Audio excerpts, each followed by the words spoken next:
Hey friends, and welcome to another episode of Field Notes, Insights and Observations for the Travel Marketer. My name is Eric Hulkran. We are live in Atlantic City for the New Jersey Tourism Industry Association Conference on Tourism. For today's episode, we're talking with Melissa DeFreest. She's the VP of Somerset. We're going to find out what's happening in Somerset. We're going to talk about their Sip See Trail and the excitement around the 250th anniversary of the United States, and of course, World Cup soccer.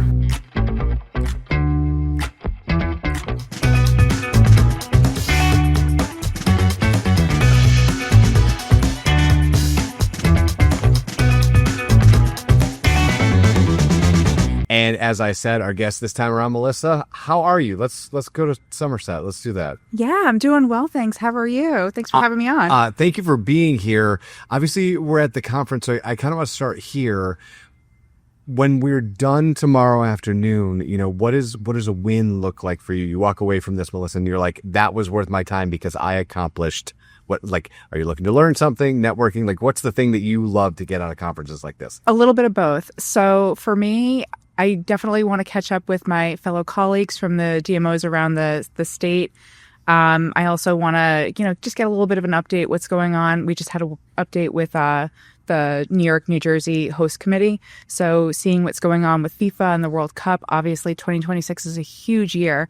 So the rest of the afternoon today is going to be spent talking about the arts and culture, history, and what people around the state are doing to commemorate these two huge events that are going on next year between the 250 and the World Cup. And how are you set up to succeed in those two events, right? Because everyone who has sat in this chair has talked about it, obviously, and everybody sets it up differently. So what are you thinking about? Definitely. So, one of the things that we are doing from the tourism office standpoint, there are many other things that, our partners throughout the county are doing, but we have a program, it's called Sip See Somerset. It's our version of an ale trail.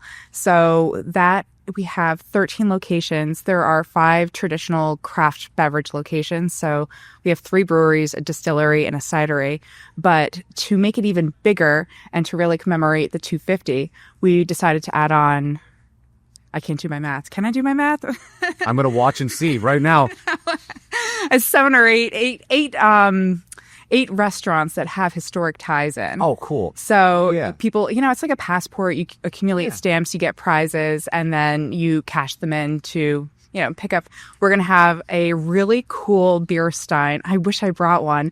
And also a little crew neck pullover. So cool. I think they're going to look so good. I can't wait to see people wearing them. It's amazing the energy around these two events, right? Because obviously it's huge to have one of them, but to have them both at seemingly the same, not only the same year, but at the same time. I joke, tourism in New Jersey in September is probably going to be touch and go because all of the energy will have been spent.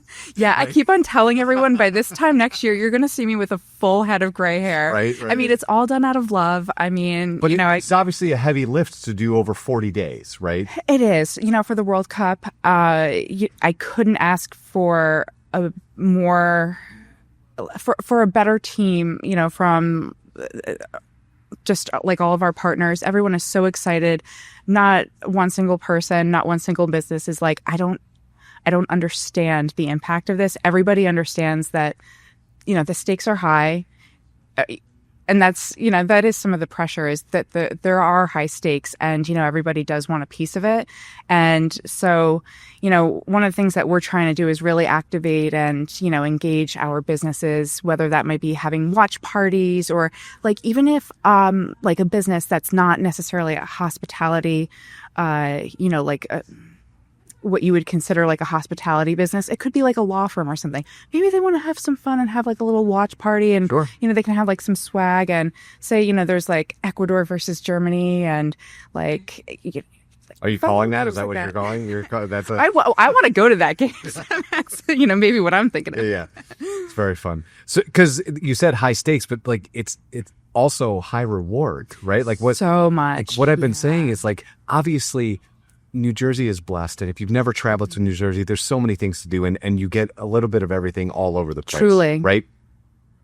However, when you have these two events, again, like I said, seemingly at the same time, this is a thing that could change the trajectory of this state as a tourism destination. Yeah. Period. Oh, 100%. And I think, I definitely think it will. One of the things I think that I'm really excited to see how it pans out is like the transportation aspect in particular. Sure. Infrastructure is going to be a thing. Yeah. Right? Of course, from a national level, having Major League Soccer come out of the 1994 World Cup that was hosted in the United States, the last time it was hosted here. Having a whole sports league come out, that's incredible. Yes. That's is that the benchmark that we're up against? There's going to be a lasting legacy, and to be on the stage for everybody to look at us and see what we have to offer. Billion people coming through. Yeah. So there's going to be a lot of even just social media interests that people are going to be having. The content is going to be wild. And I know that's a passion of yours. How are you approaching your content plays going into 2026? Obviously, there's a lot of conversation here around that. And funnily enough, I've been to a bunch. You asked me how many of these I've been doing. I've been doing a bunch of traveling this year. Every other conference, they're only talking about one thing, and it's AI. You here have found something to talk about that isn't AI. It's just World Cup soccer. And to be fair, I'll take a slight segue onto AI for just a second. I'm really excited to see how we can utilize AI, not just in the workplace, but, is physical AI, is that the next thing that's coming up, and how are we going to incorporate that into a business standpoint? We did have a speaker, of course, this morning that was talking about the benefits, the pros of AI and the incorporation into the business workplace. So super excited to see that. Are you using it? I do use it. I try not to do. I try to use it sometimes maybe as a starting point. So if I have a question, well, there's no judging. I'm just interested in how people. Yeah,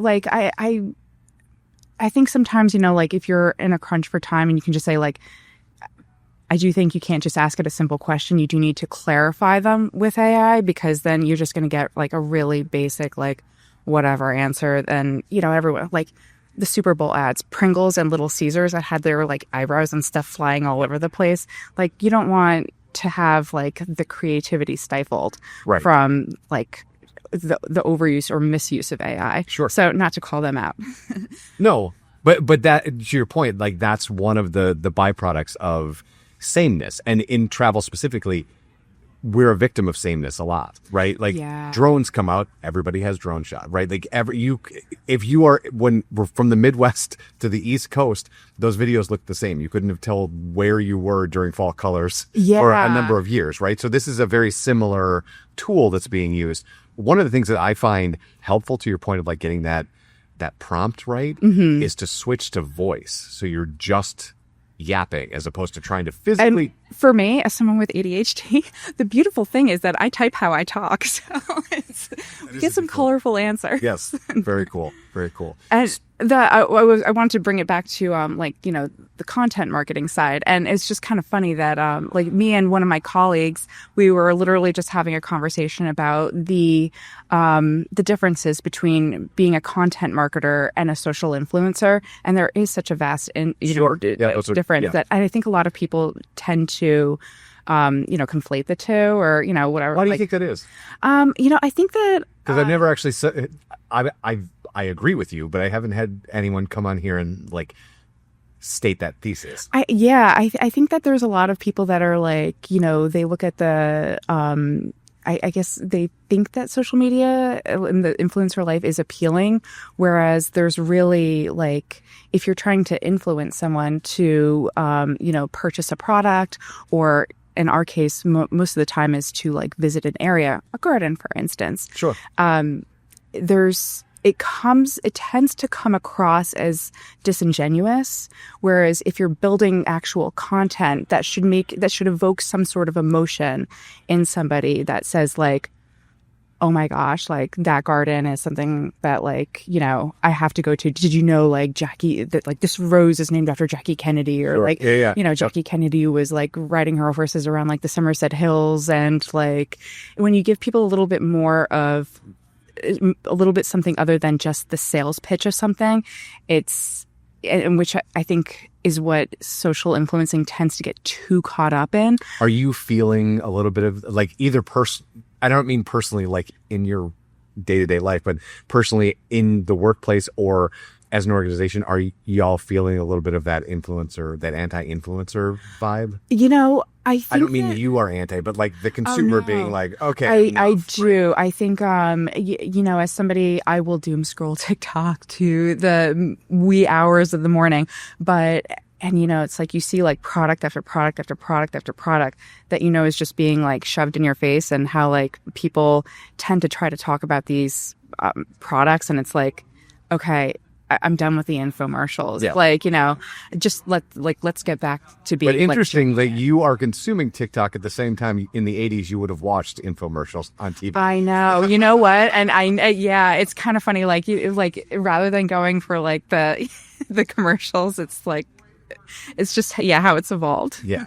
So 2026, we obviously have these two huge events, but for you, what else has you excited? Obviously you're in the content space and you're looking with a marketing eye towards 2026. What are you excited about next year? I'm a huge soccer fan. So I'm, of course, I know we talked about the World Cup. I mean, I am so unbelievably excited to, just welcome all of these people that are going to be coming through our doors. I can't wait to show them what we have in Somerset. We're New Jersey, Somerset County, everywhere. Like, hey, we play well in the sandbox with everybody. Yeah. Like, our gardens are going to be in bloom, and for people to see like what we have to offer, I think is going to be just really cool. Of course, I can't wait to see who lifts the trophy at the end of the day. Right. But do you have one that you team? I am a staunch USA supporter. I really can't wait to see how Argentina performs, of course, since they were the previous champions. Yeah. And Spain, if they can bring out some tiki-taka style, I am going to be just memorized. It's such a fast style of play. I really, it's just something that it's enjoyable. I do also have to hope that Ireland qualifies. I just became a dual citizen of Ireland. So congratulations. Thanks. And so I'm rooting for them. I know that they've got a playoff coming up. So go Ireland. Absolutely. Well, yeah, I was there last year. That's last year. Changed my life. Cool. So, oh, wow. Yeah. Yeah. Well, it's just if you've not been to that place, it's like it'll ruin you for most travel going forward. Yeah. There's Cliffs of Moher. Beautiful. Awesome. So this time of year, obviously we are in the winter season. Somerset has a ton of stuff going on. Is there anything in particular that you are excited about this year as far as what you're doing for the winter and holiday festivities? And this coming weekend we have, for the next couple weeks, we have Flounder's Kringle Market. Flounder is one of our breweries. It's on a 250-year-old converted Dutch barn. Really cool location. They share a site with Bellamar Distillery, but they have like animals all around the farm, like sheep, horses, goats. It's really cool being there.